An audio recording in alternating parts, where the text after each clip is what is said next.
প্রিয় বন্ধুরা, আসসালামু আলাইকুম। আমি এখন পড়তে যাচ্ছি পল্লী কবি জসিমউদ্দিনের লেখা বাঙালির হাসির গল্প থেকে আরও একটি গল্প। নাম কে বড়। 22 মন পালোয়ান। ইয়া বড় হাত, ইয়া বড় পা, বুকে থাপ্পড় মারে, যেন পাহাড়ের গায়ে পাহাড় আসিয়া পড়ে। সেই 22 মন পালোয়ানের ভারী নাম ডাক। একবার দেশে একটা বুনো হাতি আসিয়া উৎপাত আরম্ভ করিল। অমনি খবর গেল 22 মন পালোয়ানের কাছে। 22 মন পালোয়ান তার লেজ ধরিয়া এমনি চরকি ঘুরাইয়া ছাড়িয়া দিল যে 10 মাইল দূরে সেই সুন্দরবনে যাইয়া হাতিটা ছিটকাইয়া পড়িল। সেদিন 22 মন পালোয়ান চলিয়াছিল পথ দিয়া। একটি বিদেশি লোক তাহাকে বলিল, কি হে 22 মন পালোয়ান, ভারী তো অহংকারে পথে হাঁটিতে দুনিয়াখানা কাঁপাইয়া চলো। আমাদের দেশের 23 মন পালোয়ানের নাম শুনিয়াছ? তার সঙ্গে লড়াই করিয়া যদি জিতিয়া আসিতে পারো, তবেই বুঝিব যে তুমি একটা পালোয়ান বটে। শুনিয়া 22 মন পালোয়ান রাগে আর বাঁচে না। তখনই তার কাছে ঠিক ঠিকানা জানিয়া লইয়া সে চলিল 23 মন পালোয়ানের দেশে। যাইতে যাইতে সকাল গড়াইয়া দুপুর হইল। যাইতে যাইতে দুপুর গড়াইয়া বিকাল হইয়া আসিল। তখন সামনে দেখে এক প্রকাণ্ড দিঘি। এত পথ হাঁটিয়া 22 মন পালোয়ানের বড়ই পিপাসা লাগিয়াছে। অমনি দিঘির মাঝখানে যাইয়া সে দাঁড়াইল। দিঘিতে এত যে অথই পানি, হায় হায়! 22 মন পালোয়ানের সেখানে মাত্র হাঁটু পর্যন্ত ডুবিল। পদ্মা নদীর মতো পানি যদি গভীর হইত, তবে কোমর পর্যন্ত ডুবাইয়া অনায়াসে 2 হাত ভরিয়া সে পানি খাইতে পারিত। বেচারা আর কি করিবে? সেই পুকুরের মধ্যে শুইয়া পড়িয়া সে 2 হাতে 2 ধারের পানি ঠেলিয়া আনিয়া মুখে পুরিতে লাগিল। ঘপ ঘপ ঘপ, ঘপ ঘপ ঘপ, ঘপ ঘপ ঘপ। খাইতে খাইতে দিঘির প্রায় সব পানি শেষ হইয়া আসিল। তখন কেবলমাত্র কাদা মেশানো পানি বাকি আছে, যা পান করিলে পেটে অসুখ হইবে। কোন রকমে পানি খাওয়াটা শেষ করিয়া 22 মন পালোয়ান আবার পথ চলিতে আরম্ভ করিল। যাইতে যাইতে যাইতে রাত গড়াইয়া সকাল হইল। সকালবেলার বাতাসে 22 মন পালোয়ানের কিছু আনন্দ হইল। দেখে সামনে একটি প্রকাণ্ড বটগাছ। বটগাছটি বাম হাতের টানে উপড়াইয়া তার গোড়া দিয়া সে দাঁতন করিতে করিতে পথ চলিতে লাগিল। এইভাবে যাইতে যাইতে 23 মন পালোয়ানের দরজায় আসিয়া সে হাজির হইল। দরজা ভিতর হইতে বন্ধ। মুখে সেই শেকড় বাকড় সহ বটগাছের দাঁতন। 22 মন পালোয়ান দরজায় ধাক্কা মারে আর ডাকে, ও 23 মন পালোয়ান, ও 23 মন পালোয়ান। ধাক্কার চোটে ঘরবাড়ি সব থরথর করিয়া কাঁপিতে লাগিল। 23 মন পালোয়ান তো বাড়ি নাই, বাড়ি আছে তার ছোট মেয়েটি।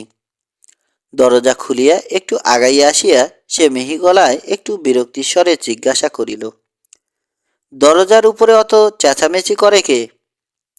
এত বড় একজন পালোয়ান দরজায়? সেজন্য মেয়েটির মনে একটু বিস্ময় নাই। 22 মন পালোয়ানের গা জ্বালা করিতে লাগিল। সে জিজ্ঞাসা করিল, বলি 23 মন পালোয়ান বাড়ি আছে? তাকে দিয়া তোমার কি কাজ? আমি 22 মন পালোয়ান, তার সঙ্গে লড়াই করিতে আসিয়াছি। 23 মন পালোয়ানের তুমি কি হও বটে হে? আমি তার মেয়ে। মেয়েটি অতি তাচ্ছিল্যের সঙ্গে জিজ্ঞাসা করিল, বলি তোমার হাতে ওটা কি? 22 মন পালোয়ান বুক ফুলাইয়া খুব গর্বের সঙ্গে উত্তর করিল, পথ দিয়ে আসিতেছিলাম, দেখিলাম একটা বটগাছ, তা বা হাতের টানে ওটাকে উপড়াইয়া দাঁতন করিতে করিতে আসিলাম। মেয়েটি একটু বাঁকা হাসিয়া উত্তর করিল, বলি, এই মুরদ লইয়া তুমি আমার বাবার সঙ্গে যুদ্ধ করিতে আসিয়াছ? ওটা দিয়ে আমার বাবা দাঁত খেলান করেন। এই বলিয়া খিলখিল করিয়া হাসিয়া মেয়েটি শব্দ করিয়া দরজা বন্ধ করিয়া দিল। দরজায় শব্দ দরজায় তো শব্দ করিল না। এ যেন তার বুকের মধ্যে হাতুড়ি দিয়া ঘা মারিল। রাগে অপমানে 22 মন পালোয়ান অনেকক্ষণ দাঁড়াইয়া রহিল। এত দূর আসিয়াও 23 মন পালোয়ানের দেখা পাওয়া গেল না। বহুকাল পরে একজন মনের মতো মানুষ পাওয়া গিয়াছিল, যার সঙ্গে সত্য সত্যই লড়াই করা যাইত। বনের বাঘ ভাল্লুকটা সে তো মশা মাসির সামিল হইয়া গিয়াছে। ধর আর মার, বেশ মনের মতো যুদ্ধ করা যায়। এমন একজন প্রতিযোগী তার ভাগ্যে জুটিয়াও জুটিল না। মনের দুঃখে 22 মন পালোয়ান বাড়ি ফিরিয়া চলিল। চলিতে চলিতে সে এক মাঠের মধ্যে আসিয়া পড়িল। প্রকাণ্ড মাঠ, একধার হইতে আর একধার দেখা যায় না। হঠাৎ মাঠের মধ্যে ভূমিকম্পের মতো পায়ের তলার মাটি কাঁপিতে লাগিল। 22 মন পালোয়ান মাঠের চাষিদের জিজ্ঞাসা করিল, এত ভূমিকম্প কিসের? চাষিরা বলিল, তাও জানো না? 23 মন পালোয়ান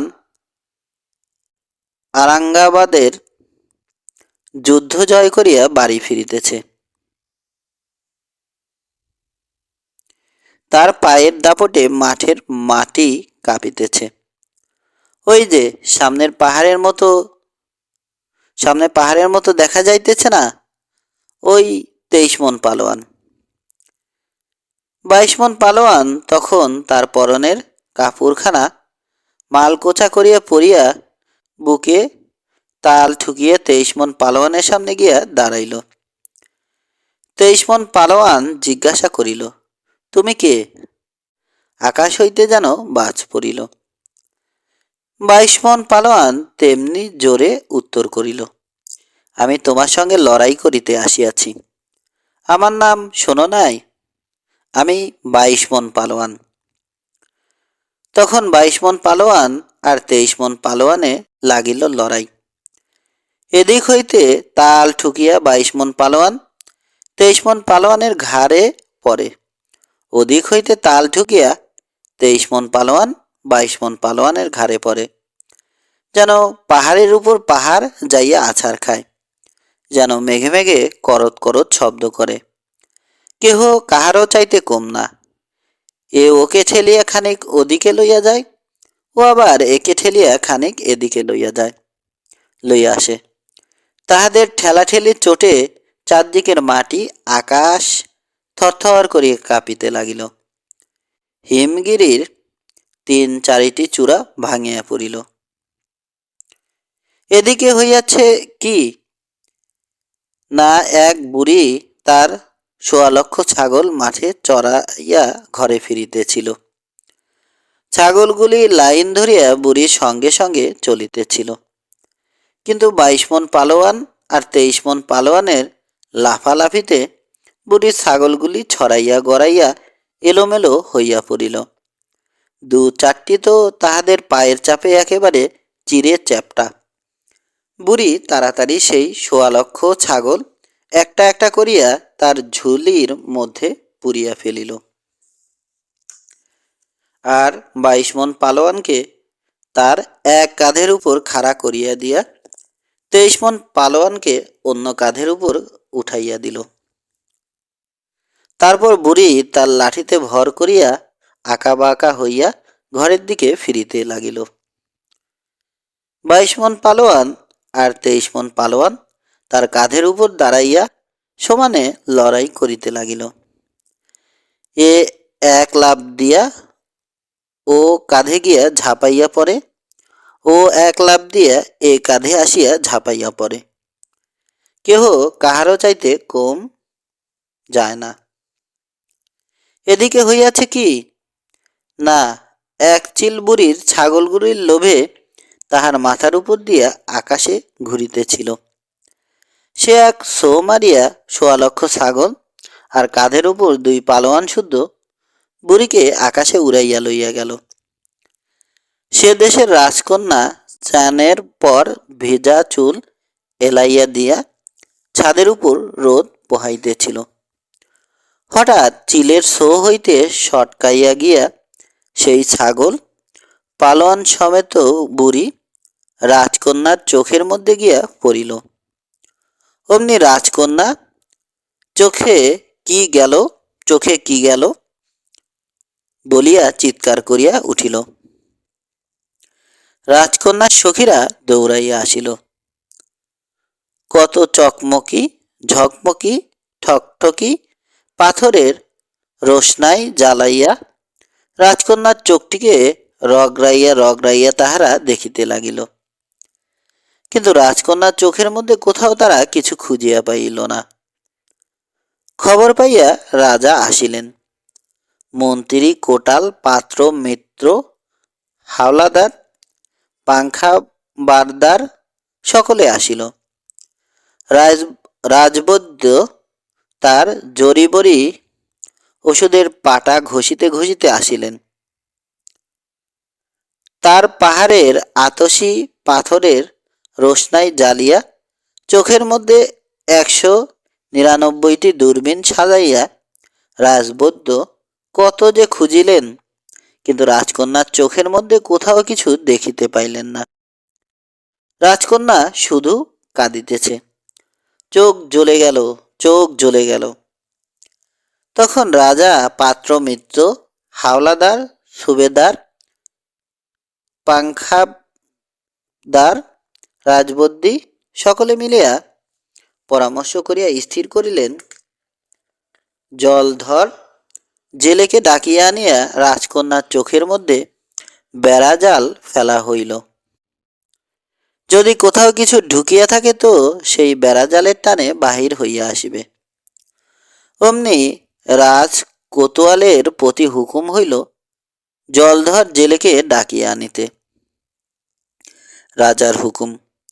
ধরিয়া আনিতে বলিলে বাঁধিয়া আনে, বাঁধিয়া আনিতে বলিলে মারিয়া আনে, আর মারিয়া আনিতে বলিলে সারিয়া দিয়া আনে। সেপাই শাস্ত্রী লইয়া রাজ কোতোয়াল ঢুকিল জেলে পাড়ায়। জেলেদের ঘরের দরজা ভাঙিয়া চালের ছাউনি উড়াইয়া দিয়া জালে সুতা এলোমেলো করিয়া দিয়া রাজ সৈন্যেরা একেবারে একাকার কাণ্ড করিয়া তুলিল। তবে জলধর জেলের সারা শব্দ নাই। প্রভু, জলধর জেলের সারা শব্দ নাই। ভয়ে সে মাছের খালুয়ের মধ্যে ঢুকিয়া থরথর করিয়া কাঁপিতেছে। অনেকক্ষণ পরে যখন দেখিল আর লুকাইয়া থাকিলে জেলে পাড়া তছনছ হইয়া যাইবে, জালের দড়ি ধ্বংস হইয়া যাইবে, তখন সে জোর হাতে রাজ কোতোয়ালের সামনে আসিয়া দাঁড়াইল। রাজ কোতোয়াল সদম্ভে তাহাকে রাজার আদেশ জানাইয়া দিল। রাজার আদেশ শুনিয়া জলধর জেলের ধরে প্রাণ ফিরিয়া আসিল। সে তার ১.৫ লক্ষ নাতিপুতি লইয়া জাল দড়ি বাঁশ মাথায় করিয়া রাজপুরীতে আসিয়া হাজির হইল। রাজার আদেশে জেলে তখন রাজকন্যার চোখের মধ্যে বেড়াজাল ফেলিয়া ১.৫ লক্ষ নাতিপুতি লইয়া টানিতে লাগিল। তাহারা জাল টানিয়া এদিক হইতে ওদিকে লইয়া যায়, আবার ওদিক হইতে এদিকে টানিয়া লইয়া আসে, কিন্তু কোথাও তো কিছু জালে ঠেকে না। দিন চলিয়া গেল, রাত হইল, রাত কাটিয়া গেল, আবার দিন আসিল। এমনি করিয়া ৭ দিন ৭ রাত কাটিয়া গেল। টানিতে টানিতে রাজকন্যার চোখের পূব কোণে কি যেন একটা ঠেকিল। ১.৫ লক্ষ নাতিপুতি মিলিয়া জলধর জেলে আর পারে না। হেইয়ো জোয়ান হেইয়ো, হেইয়ো জোয়ান হেইয়ো। টানিতে টানিতে অনেক কষ্টে তাহারা জালটাকে টানিয়া আনিয়া কিনারায় জড়ো করিল। তখন আতসী পাথরের রোশনাই জ্বালিয়া সোয়ালক্ষ দূরবীন লাগাইয়া সোয়ালক্ষ নাতিপুতি লইয়া জলধর জেলে অবাক হইয়া দেখে জালের এক কানিতে আটকা পড়িয়া আছে সেই বুড়ি। তার কাঁধের উপর 22 মণ পালোয়ান আর 23 মণ পালোয়ান তেমনি সমানে যুদ্ধ করিয়া চলিয়াছে। তারা টেরও পায় নাই ইতিমধ্যে যে এত কাণ্ড হইয়া গিয়াছে। বুড়ির ঝুলির মধ্যে সোয়ালক্ষ ছাগল তেমনি আগের মতোই জমা হইয়া আছে। চোখের ভিতর হইতে কুটোটি বাহির হইয়া গেল। রাজকন্যা হাসিয়া কথা বলিলেন, বলো তো খোকা খুকুরা, কে সব চাইতে বড়, 2 পালোয়ান না বুড়ি, চিল না কে? সমাপ্ত।